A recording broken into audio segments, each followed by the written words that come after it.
Все случаи похищений имеют так или иначе единую основу. Большинство свидетелей, переживших, нет, именно выживших после похищения, свидетельствуют о пережитом страхе и боли, полном отсутствии сострадания у похитивших их существ. Нам неизвестна логика пришельцев и их планы, но тем не менее мы не должны прекращать разматывать клубок тайн и загадок для того, чтобы сказать раз и навсегда: мы люди, мы человечество планеты Земля, и с нами нельзя поступать как с подопытной скотиной. Здравствуйте. Я предпочитаю оставаться для вас мистером инкогнито, и на то есть свои причины. Рискуя своей репутацией, а возможно и жизнью, я хочу обнародовать еще одно секретное свидетельство и выдержки из секретных протоколов, которые прольют свет на таинственные похищения НЛО, регулярно совершающиеся на территории всего Объединенного Королевства от Дублина на западе и Лондона на востоке. Вместе с вами мы выведем на чистую воду темные силы, пытающиеся играть нашими жизнями и судьбой. Констебль Мур, что у вас? Ответьте, центральная. 40-летний худощавый офицер полицейского управления графства Хортфордшир потянул руку к портативной рации и взял переговорник. Констебль Мур на связи. Патрулируем шоссе 12-3, Лондон Сент-Олбанс. Без происшествий. Вас понял. Констебль Мур прибавил газа, немного пригнулся к рулю. «Что, там пончики остались еще?» Напарник, 30-летний констебль Гарри Тейлор, взял коробку с панели, раскрыл и протянул ее Генри Муру. Не просто напарнику, но и близкому другу, который в случае опасности мог прикрыть спину, а в дни празднества угостить пивом в любом из пабов Сент-Олбанса, городка всего в 30 километрах от Лондона на севере Хартфордшира. Генри взял пончик, но тут же положил его обратно в коробку, сбавил скорость. «Это еще что за явление?» «Где?» Генри съехал на обочину, и свет фар высветил силуэт обнаженной женщины, которая просто стояла на обочине, вглядываясь в придорожное поле. Женщина никак не реагировала на происходящее, подъехавшие полицейские не вызывали никакой реакции. «Мисс, у вас все в порядке, мисс?» Генри расстегнул кобуру и положил руку на табельный ГЛОК-17, кивнул Тейлору. «Проверь ее!» Тейлор пожал плечами. Очередная обширявшаяся наркоманка, где-то протрахавшая всю одежду. Но долг есть долг. Тейлор приблизился к женщине. Надо же, красивая. Тейлор оценивающе пробежался взглядом по бедрам девушки и ее ягодицам. «Мисс!» Вдруг случилось неожиданно. Девушка утробно завыла, потом вой перешел в визг. Она резко повернулась к ошарашенному Тейлору и вцепилась ногтями в лицо мужчины. «Твою мать!» Констебль пытался оторвать руки женщины от лица, но та напрыгнула на него, обхватила ногами и почти повалила на обочину. Вдруг рядом что-то ухабисто гэкнуло, и Тейлор ощутил, как тело женщины обмякло и потеряло былую силу. Хватка ослабла. Он подхватил женщину и уложил на гравий обочины, встал, потирая шею. Генри хлопал его по плечу. «Ну ты как?» «В порядке. Слушай, а ты не перестарался?» Генри Мур взволнованно взглянул на девушку, которая лежала на животе. «Переверни ее на бок, мало ли вдруг захлебнется. Ну а что, надо было ждать, пока она тебе глаза выцарапает?» Генри наклонился в салон машины и достал переговорник. Центральная, экипаж 12, Гарри Тейлор. Центральная, что у вас? Требуется скорая помощь и подкрепление. Шоссе 12-3, Лондон Сент-Олбанс. 5-й километр в районе фермы МакМёрфи. Сводки происшествий за сутки. Констебль Генри Мур. На шоссе 12-3 мной и моим напарником была задержана, а затем арестована женщина 25-30 лет. Женщина пребывала в сознании, но при этом не реагировала ни на какие вопросы. При первичном внешнем осмотре следов насилия не выявлено, кроме ожогов на руках и плечах. При задержании ввиду угрозы жизни был вынужден применить силу. Подробнее дам пояснение в личном рапорте. Арестованная направлена в окружное отделение полиции в Сент-Олбанс. Накиньте на нее что-нибудь, и хватит тут уже цирк устраивать, все по рабочим местам. Сержант Родригес разогнал констеблей, сгрудившихся у панорамного стекла, отгораживающего комнату допросов от основного помещения участка. Стекло только снаружи было прозрачным. Девушке в помещении оно виделось как зеркало. Через пару минут Родригес зашел в помещение и опустил на плечи девушки, которая сидела неподвижно и смотрела перед собой в одну точку, широкое одеяло. Сел напротив, едва втиснув свое пузо между столом и стулом. Ох, надо будет приказать расфиксировать стул следователя. Мисс, вы в безопасности, давайте проясним, что с вами случилось. Девушка на мгновение с отчаянием, болью и надеждой посмотрела в глаза сержанта, но тут же отвела их и начала всхлипывать. «Мисс, что с вами произошло?» Потом взгляд девушки переместился на лысину и шишковатый лоб Родригеса, секундная заминка, и вдруг она истерично захохотала, начала визжать и срывать с себя одеяло. Родригес поспешно нажал на тревожную кнопку под столом. В комнату забежал внутренний наряд, состоявший из 2 полицейских. «В камеру ее! В одиночку! Следить неотрывно! И вызовите уже, наконец, врача! Что резину тянете?» Сердце Родригеса быстро стучало, руки потряхивало. За 12 лет выслуги он не видел такое никогда. Кроме того, его смущали симметричные круглые ранки, которые он увидел на плечах и ключицах арестованной. Что же ей пришлось пережить? Пугало и другое. Неужели в окрестностях старого тихого Олбанса завелся дикий зверь в человеческом обличье? Из записей в оперативном журнале. Арестованная была припровождена в одиночную камеру, демонстрирует следы помешательства. Возможно, эффект наркотиков, агрессивно.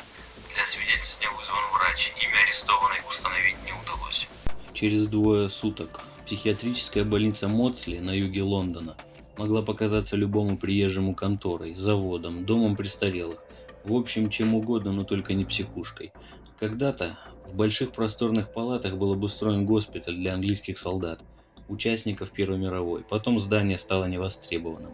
И с 1927 года переоборудовано в психолечебницу для острых и хронических пациентов. В те годы душевнобольных лечили ледяной водой, побоями, голодом и одиночеством. В наши дни все изменилось. Доктор Палмер подошел к двери в палату и достал карточку пациентки из специальной настенной полки. Мельком заглянул в окошечко, не больше настольной книги. Пациентка сидела на полу и смотрела в прозрачное окно из противоударного стекла. Тихонько что-то напевала. Пожилой доктор сочувственно покачал головой и открыл карточку. Имя неизвестно, фамилия неизвестна, возраст предположительно 25-30 лет. Диагноз – острое психическое расстройство, параноидальный бред, биполярное расстройство, амнезия. Доктор снова покачал головой, такая молодая, красивая и такая несчастная. Сердце доктора сжалось. Каждому пациенту он сочувствовал как родному человеку, искренне старался помочь, и каждая фиаско воспринимал как личное поражение. Пробежал глазами нижнюю приписку в карточке.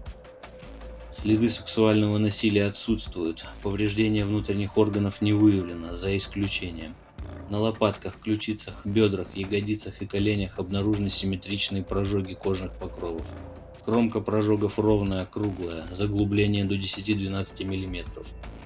При проведении компьютерной томографии и МРТ выявлены аналогичные симметричные прожоги глубиной до 1 мм на тканях аорты, матки, печени, селезенки и поджелудочной железы.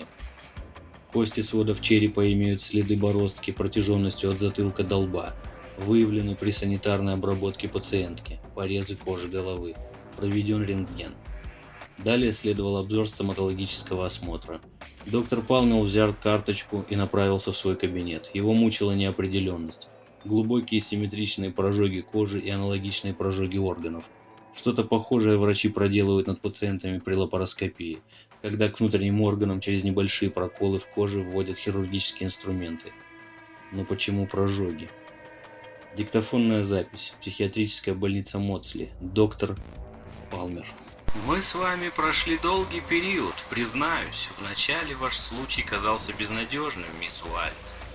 Это простая формальность. Мы должны сделать запись ваших воспоминаний в будущем. Это может помочь другим пациентам. Конечно, доктор. Тогда давайте я начну, а вы продолжите. Итак, вы утверждаете, что на вас было совершено покушение, так? Да, но я не помню, кто меня похитил. Возможно, все это мне приснилось. Я помню боль, стыд, унижение. Но возникает стойкое ощущение, что я сама была согласна на все это. В нос дребил неприятный неизвестный запах чего-то медицинского, опасного и колючего. Было страшно. Одежда с треском разлетелась по швам или слетела с тела. Неведомая и невидимая сила толчками подняла тело, выровняла его горизонтально и отпустила. Девушка упала на жесткий стол и прилипла к нему намертво. Не то чтобы пошевелить рукой или ногой. Было трудно даже произнести пару слов. «Умоляю, не надо, нет». Тут же в голове раздался легкий шум, из которого формировались шипящие и тихие слова. Нам разрешили.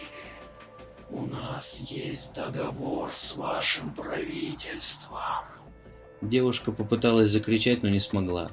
Над ней проявлялись силуэты существ с огромными головами, серо-зеленая кожа и громадные черные глаза, полные неотвратимости и жестокости, как у насекомых, облепивших и методично разделывающих жвалами свою жертву. Глаза проникали в душу, подавляли волю. Девушка почувствовала, как по внутренней части бедер течет теплая струйка. Она не смогла сдержаться от страха. Жидкость сразу же была втянута столом, на котором располагалось тело. Боковым зрением, одуревшая от страха девушка, вжавшаяся в стол, увидела громадную колбу. В ней покоился голый коренастый мужчина, выпучивший глаза от страха. Колба заполнялась прозрачной желтой жидкостью. Мужчина был мертв. «Не надо!» – девушка закричала из последних сил, и сразу же шипящий голос в голове. Нам разрешили. У нас есть договор с вашим правительством. Отчаяние переполнило сердце. Девушка перестала кричать. Из уголков глаз по щекам покатились слезы. Последнее, что она помнила, как сверху, с потолка, на нее начал опускаться неизвестный прибор, испускающий красное свечение. Серо-зеленые существа вручную перемещали прибор от головы к ногам женщины. Нестерпимая боль заволокла сознание, залила черной водой и пресекла понимание происходящего. Голая девушка шла по обочине, изредка спотыкаясь, но не падая, шаркала голыми пятками по гравию. Если бы в этот момент с ней рядом был другой человек, то он слышал бы, как девушка шепотом, едва слышно произносит: «Я согласна, я согласна, я согласна». Перед тем, как потерять сознание на корабле пришельцев, женщина услышала в голове шипящий шепот. Нам нужно ваше согласие. Если вы откажетесь, мы заберем ваше тело. У нас есть договор с вашим правительством. Адреналин подхлестнул сознание. Девушка закричала из последних сил: «Я согласна!» Как выяснилось впоследствии, женщину звали Роду Уальд, 27 лет. Свидетельские показания констебля Тейлора и Мура в унисон вторят одно и то же. Подобрана на шоссе 12-3, совершила нападение на констебля, арестована, действовали в пределах допустимой силы. Сержант Родригес отвечал примерно то же самое, перемежая свои показания с матом и угрозами подать рапорт об увольнении. Единственным, кто сказал чуть больше, был доктор Палмер, но через год после записи опроса пациентки Уальд доктор попал под колеса грузовика недалеко от деревни Эмберли в Южной Англии. Следы самой Уальд затерялись после гибели Палмера. Пациентке устроили перевод в закрытую психиатрическую клинику где-то на границе с Шотландией. В настоящее время о ней ничего не известно. В тихой, спокойной российской глуши на востоке страны, на дороге, между двух деревень двое полицейских осматривали безжизненное тело голого мужчины. Нажрался, что ли? Да бог его знает, вызывай опергруппу, криминальный труп. Смотри, вся грудь в каких-то ожогах, возможно огнестрел. О, блять, у него живот вспорот. Твою мать, очередного Чикатило только не хватало.